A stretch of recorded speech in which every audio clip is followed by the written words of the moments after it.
नमस्कार, दिल से आभार, अभिनंदन। एनुअल फंक्शन में टीचर्स बहुत ज़्यादा मेहनत करती हैं, आप देख भी रहे होंगे। बच्चों ने उनसे भी ज़्यादा मेहनत की हुई है, उनके परफॉर्मेंस से आपको पता चल रहा होगा, लेकिन आपकी तालियां बिल्कुल उस लेवल की नहीं है जिस लेवल का परफॉर्मेंस चल रहा है। तालियों में कंजूसी बिल्कुल नहीं करें, बजाते रहिए, तेज तेज बजाते रहिए, बच्चों को मोटिवेट करते रहिए। पेरेंट्स का साथ ही सबसे ज्यादा जरूरत होती है बच्चों को, और किसी चीज की जरूरत नहीं होती। अगर आपका साथ बच्चों के ऊपर रखा हुआ है प्रॉपर ढंग से, साथ का मतलब है एक्चुअली साथ, वैसे तो हम साथ रहते ही हैं, क्वालिटी टाइम, और जो बच्चा सोचता है समझता है उस लेवल तक आप भी उसके साथ कनेक्ट रहना चाहिए। मदर फादर बनना मैं समझता हूँ शायद दुनिया का सबसे शानदार एहसास है। आप एग्री हैं इस मेरी बात से? कैसा एहसास है? हर मम्मी पापा चाहता है कि अपने बच्चे को वो दुनिया की सारी फैसिलिटीज दे दे, कोई भी कमी नहीं छोड़नी चाहता, लेकिन उसके बाद भी जिस तरह से बच्चे जैसे जैसे ग्रो होते हैं, मदर फादर और बच्चों के बीच ट्यूनिंग खराब होनी स्टार्ट हो जाती है। क्या कारण है उसका? कुछ तो कारण रहता होगा। जिन बच्चों के लिए मदर फादर 24 घंटे सोचते रहते हैं, उनके ग्रो होने के साथ साथ कुछ ना कुछ प्रॉब्लम स्टार्ट हो जाती है। तो मदर फादर नोइंगली कोई गलती नहीं करते, लेकिन अनजाने में ऐसी चीजें हो जाती हैं जो मदर फादर और बच्चों के बीच में ट्यूनिंग खराब होनी स्टार्ट हो जाती है। पेरेंटिंग एक्चुअली अकेली मम्मी का काम नहीं है।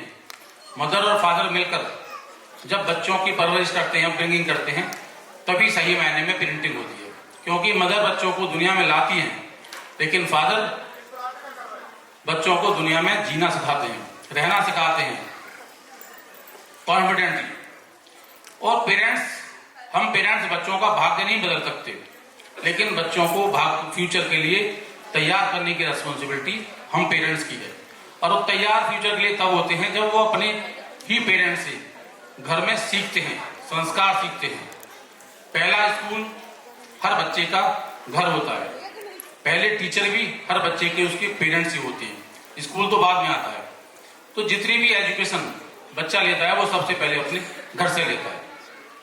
आप आपस में किस तरह बात करते हो, अपनी दीदी के लिए किस तरह बात करते हो, अपने मदर फादर से किस तरह बात करते हो, अपने पड़ोसियों से किस तरह बात करते हो, अपने बच्चों से किस तरह बात करते हो, इन सारी चीजों को बच्चा धीरे धीरे सीखता रहता है।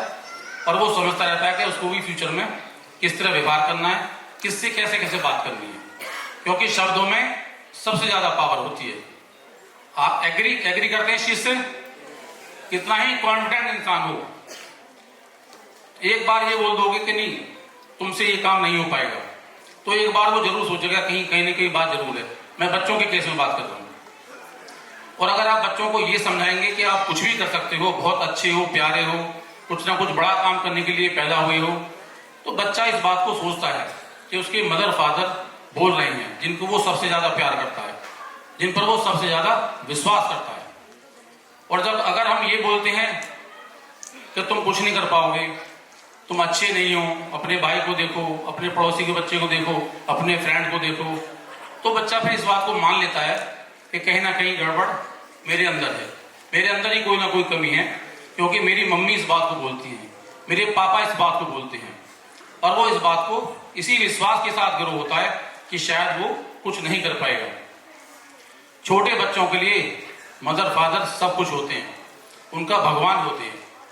तो जब अगर मदर फादर इस बात को बोलते हैं तो वो उसी विश्वास के साथ ग्रो होता है, और फिर वो कितनी ही कोशिश कर लीजिए कुछ कर भी नहीं पाते, क्योंकि जो जिस एज ग्रुप के आप पेरेंट्स हैं, 5 साल तक के बच्चे लगभग अपनी लाइफ का 90% सीख लेते हैं, क्योंकि उनका माइंड लगभग 90% ग्रो हो चुका होता है। सॉफ्ट मिट्टी की तरह बिल्कुल कोमल मन होता है, उसको जैसा समझा दोगे वैसा ही समझ जाएंगे। तो इसलिए इस पीरियड में वो जो अपने बारे में विश्वास बना लेंगे, वही वो जिंदगी भर उसको कैरी करेंगे। और मदर फादर के जो बोले हुए शब्द हैं, बच्चे उन्हीं शब्दों से अपने बारे में अपनी एक इमेज बना लेते हैं कि तुम इस तरह के हो, उसी तरह का फिर वो एक्ट करते हैं लाइफ में। उनको अगर समझ में आ गया कि तुम अमेजिंग हो, कुछ भी कर सकते हो, तो उनके अंदर एक कॉन्फिडेंस क्रिएट हो जाता है कि वो कुछ भी कर सकते हैं, और फिर वो कुछ भी कर सकते हैं और वो कर लेते हैं। क्योंकि हर बच्चा एफिशिएंट होता है, हर बच्चे के अंदर कैपेसिटी होती है, कोई 19 ही नहीं होता। सब बराबर होते हैं।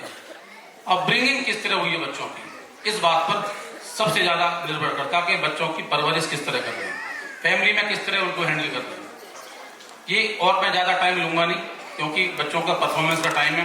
बस मैं आपसे यही कहना चाहता हूं कि बच्चों के साथ सदा बने रहें।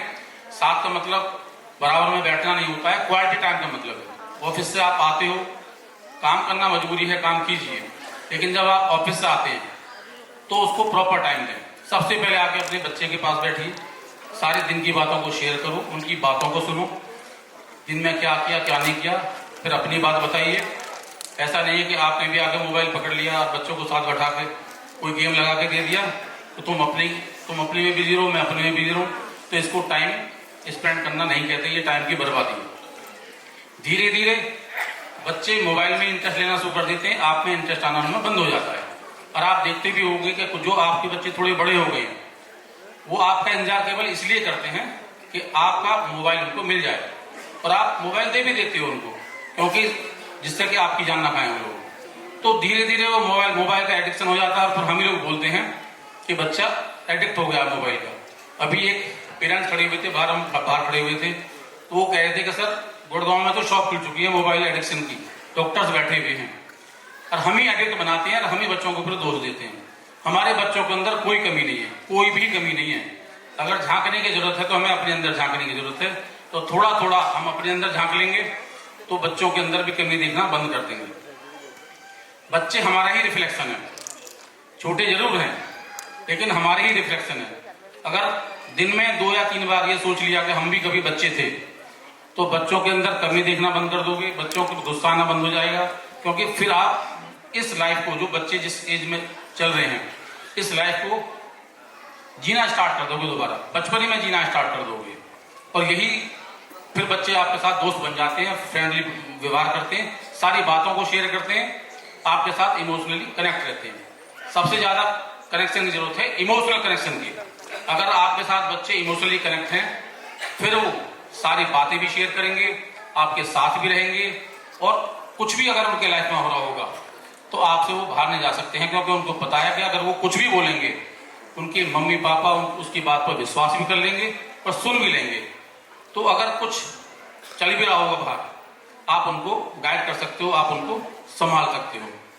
फिर कभी बैठेंगे, लंबी बात करेंगे, क्योंकि पेरेंटिंग को इतना छोटा टॉपिक नहीं है जो 5 या 7 मिनट में हो जाए। पूरे दिन भी चलता रहेगी तो भी बात खत्म नहीं होगी।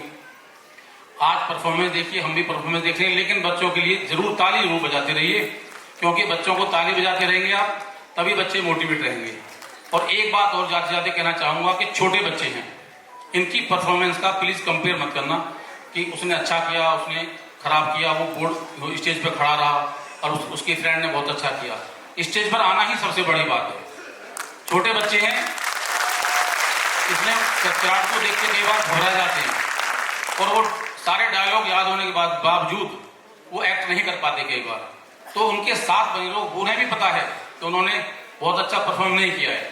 यही समय है जब पेरेंट्स को अपने बच्चों के साथ खड़ा होना है, अपना दिखाने के लिए कि हम तुम्हारे साथ हैं। अभी तो ये छोटे हैं, धीरे धीरे ग्रो होंगे, तो ये आप आदत बना लीजिए, क्योंकि लाइफ में अप और डाउन चलता रहता है।